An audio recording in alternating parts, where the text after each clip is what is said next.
Welcome to the Iyengar Yoga Center of Denver. We wanted to share the immune sequence with you and some variations that you can do at home to keep you healthy during these trying times. So the first pose is Uttanasana. Diane is going to do Uttanasana with her head supported on the chair. Dana's going to do Ardha Uttanasana, which is half Uttanasana for tight hamstrings, and Nick is going to go into full Uttanasana. So what's important about this pose is that the head is down, and when the head is down, there's a very soothing effect to the nervous system. So as we go through these sequences, you can pause so that you can hold the poses for a little bit longer. The Institute in India has recommended that these poses be held for 5 minutes. So we'll do the poses, but you can pause if you wanted to hold them for a little bit longer. Okay, the next pose is Adho Mukha Svanasana, so down dog. Diane will do it with our hands on blocks at the wall, so this is good for tight shoulders. Dana will do it with the hands on the chair if you have tight hamstrings. And then Nick will demonstrate the more classical variation of Adho Mukha Svanasana. So head down, senses of perception withdraw, and the mind becomes more quiet. Again, this pose is to be held for 5 minutes, but you do what you can to your capacity. The next pose is Prasarda Padottanasana.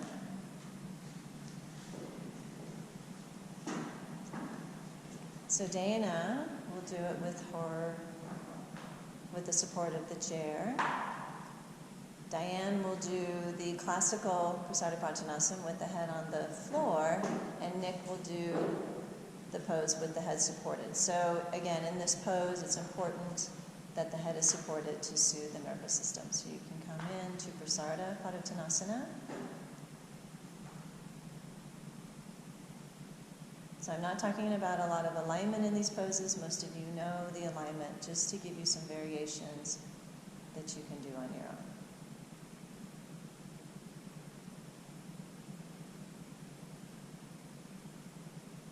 own. Okay, the next pose is Shirshasana, so headstand. So Diane will show the classical variation in the center of the room. Dana will show a variation called cross bolsters that you can do if you are not inverting, and Nick will show with the support at the wall. This pose too is to be held for 5 minutes.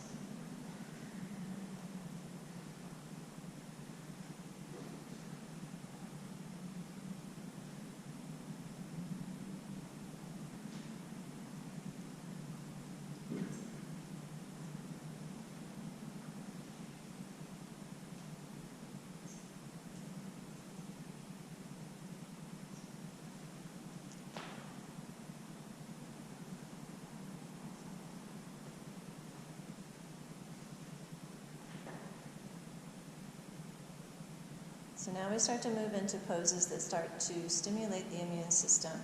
So as Dana comes into cross bolsters, you'll notice that her shoulders are not on the floor.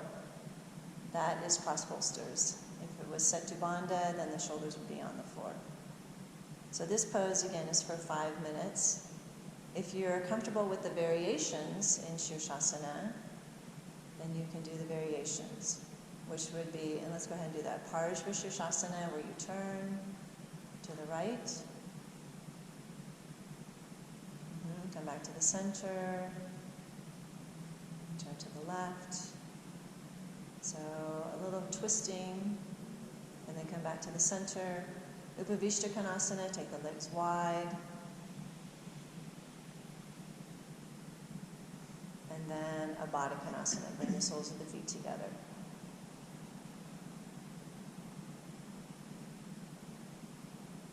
And back to Shirshasana. When you come out, you can come out with bent knees or straight legs, and then slowly come out.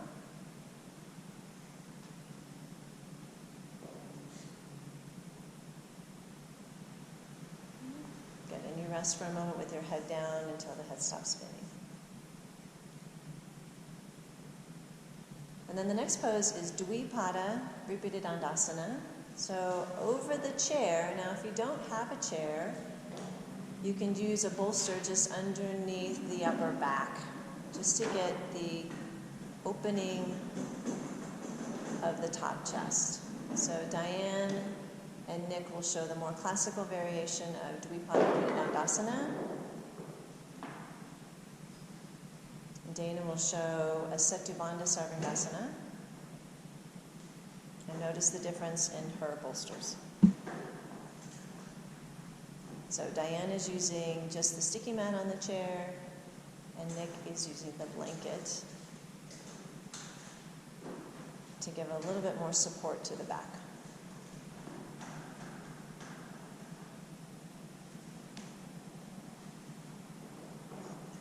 And this pose is to be held for 5 minutes.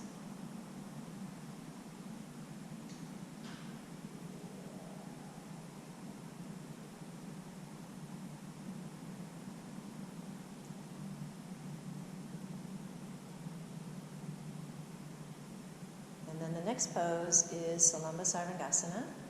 Come up.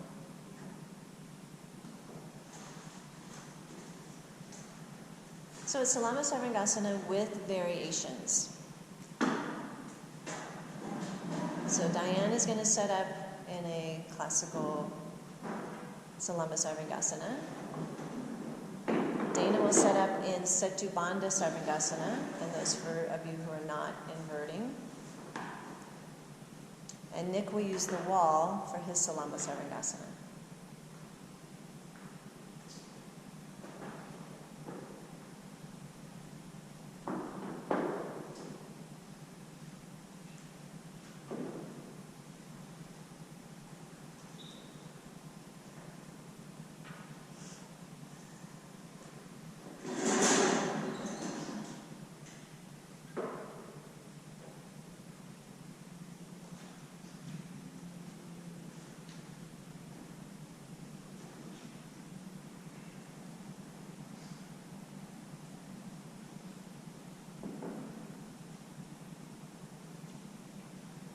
So you see Nick can use the wall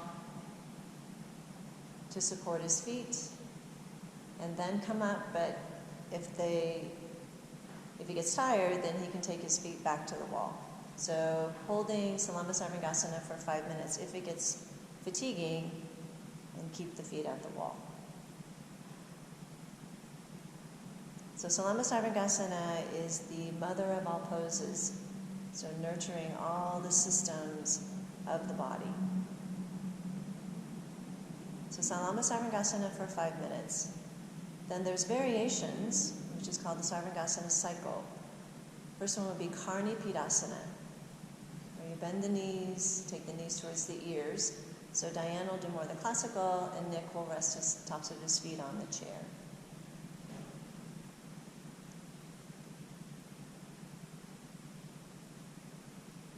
And then Halasana.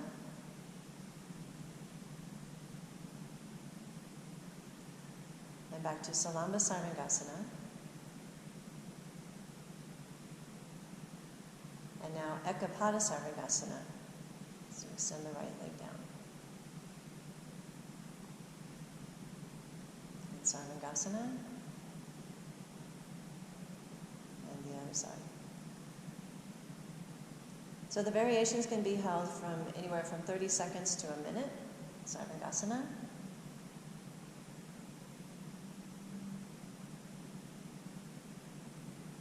Halasana. And Halasana is to be held for 5 minutes.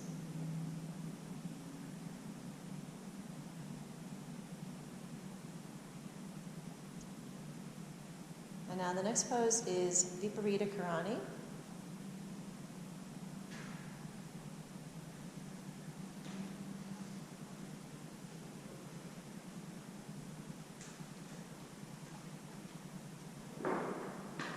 So Diane will set up with blankets underneath her hips, her legs up the wall. Dana can set up for Supta Baddha Konasana. And Nick will set up with just his hips on the floor, so no support underneath the pelvis.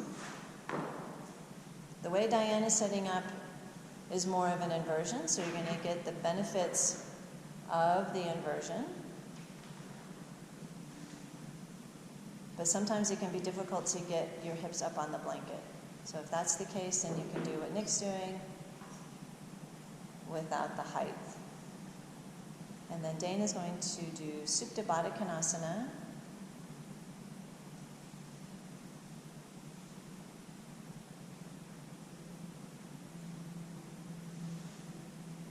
And Supta Baddha Konasana is an important pose as it's, one, if you're not inverting, but two, helps to release fatigue from the body. So legs up the wall, Viparita Karani is a great pose for anxiety and stress.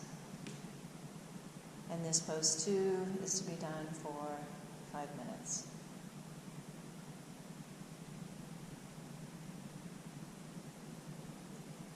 And now the next pose is Shavasana.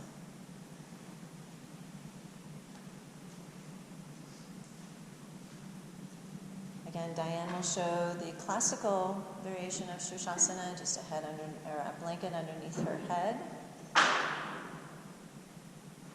Dana will show a prone Shavasana. Again, extremely good for the nervous system, with the head down. And then Nick will show a Shavasana with the legs supported if there's any back or knee pain, that you can have this support.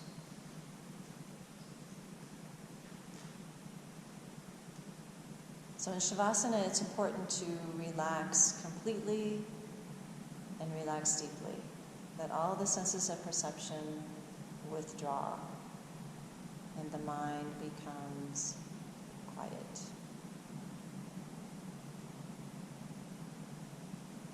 So that's the end of our session.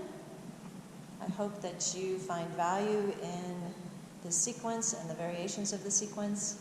You can always email us at Iyengar Yoga Center, or at info@iyengaryogacenter.com if you have any questions. Stay healthy, be well. We miss you. We'll see you soon.